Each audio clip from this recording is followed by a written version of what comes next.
Привет! Някога чудили ли сме се защо къдравата коса е, къдрава? Днес ще се гмърнем дълбоко под повърхността, от къдрицата, която виждаме, чак до молекулярните тайни, които я създават. Да видим какво се крие там. Ето го и големият въпрос, нали така? И отговорът, оказва се, е много по-сложен от просто «такава ми е косата». Всичко е една невероятна смесица от биология и химия. Нека заедно разплетем тази мистерия. Добре, нека да започнем от самото начало. За да разберем цялата картина, трябва да се вгледнем в най-малкия детайл – единствен косъм. Именно там, в основните му градивни елементи, се крият първите улики. И така, това, което виждаме и наричаме коса, всъщност е косменият ствол. Той е изграден почти изцяло от един много важен протеин, наречен кератин. Представете си го като тухличките, от които е построена нашата коса. Но тук идва и уловката. Не всички тухлички са напълно еднакви. И ето го и нашият главен герой в цялата история – сярата. В кератина има една много специална аминокиселина – цистеин, а нейното тайно оръжие е един атом сяра. Запомнете го добре, защото точно тази сяра е отговорна за цялата магия на къдриците. Добре, време е да влезем още по-навътре. Ако можехме да разрежем косъма и да погледнем вътре, щяхме да стигнем до неговата сърцевина – кортекса. Точно тук, в този вътрешен слой, се случва истинското действие. Оказва се, че кортексът не е просто еднородна маса. По-скоро е като отбор с двама играчи с напълно противоположни характери. От едната страна е ортокортексът. Той обича всичко да е подредено и право. От другата обаче е паракортексът. Той е малко по-буен и има естествена склонност да се свива и да се извива. И каква е тайната? В баланса.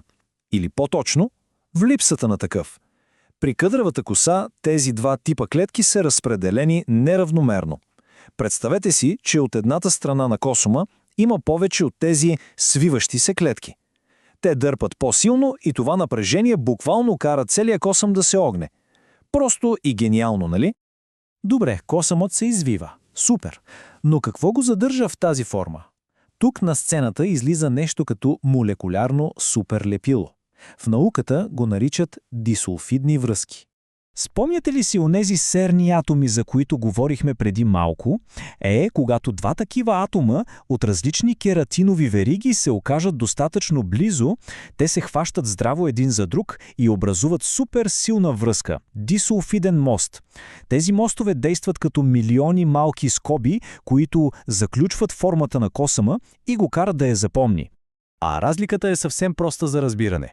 При правата коса тези скоби са разположени равномерно и подредено, точно като стъпалата на една обикновена права стълба.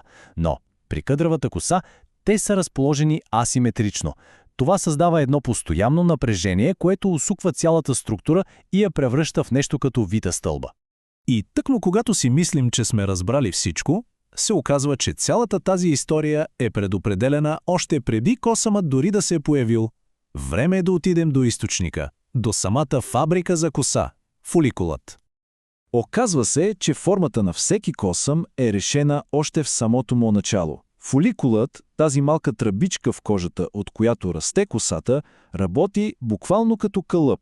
Каквато е формата на кълъпа, такава ще е и формата на косъма, който излиза от него. А правилото е гениално просто. Кръглите фоликули като перфектна кръгла тръба произвеждат права коса.